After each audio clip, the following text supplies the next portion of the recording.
Hello, everybody, and welcome back to the Patreon podcast. This week I wanted to talk about a fairly simple idea, mostly for myself, really, because this is something I haven't been doing as much lately, and it's the idea of absorbing and filtering. So what I mean by this is when you learn stuff, and I think many of us are lifelong learners, we go out and we seek new information, whether or not it's directly relevant to what we do in our day-to-day life.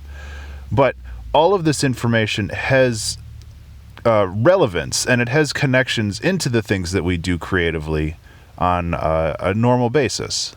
And there's always those little nuggets of information that you can find that are valuable and that offer maybe a new idea or a new workflow or inspiration, even if it's not directly related to what you normally do. Okay, so the best example I can pull out right away is when you do woodworking.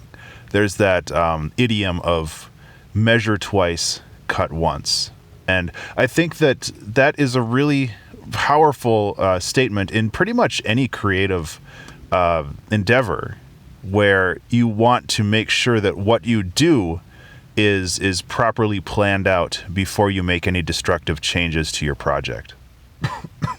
And when you think about it that way, it's really important to have that kind of knowledge. Even though woodworking isn't necessarily something that I do, it's interesting to watch people do woodworking because you can see how they approach problems and how they solve problems.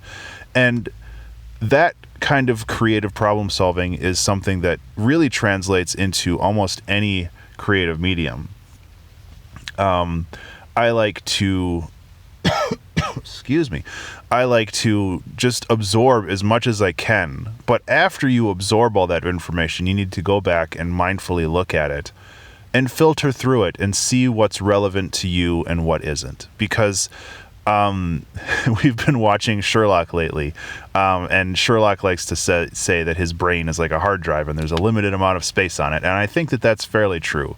I think that there's like an infinite amount of space on there, but really the parts that are immediately accessible are something that you have to curate and something that you have to mindfully go through once in a while and make sure that the things that you want to keep around are things that are important to you. And I don't know. It's kind of a weird idea, but I really like the idea of learning stuff and then kind of going through it again and being like, well, this was interesting, and this is how I can relate this to my other creative projects. And if I forget the rest of it, that's okay. Obviously, you can't. There's no delete button for your brain, so there's only so much you can do on that front. But it's good to just kind of curate that stuff. And that's really all I had for this one. Is just taking that idea, and when you do learn new things, to go back and filter through it, and just to make sure that you retain the things that you think are interesting and relevant to the work that you do on a daily basis. So, yeah, I think that's it for now. It's a bit of a shorter one compared to last week's, but that's okay. Thank you so much for being a Patreon supporter. I genuinely appreciate that. And thank you for listening. And I'll see you in the next one. Be remarkable.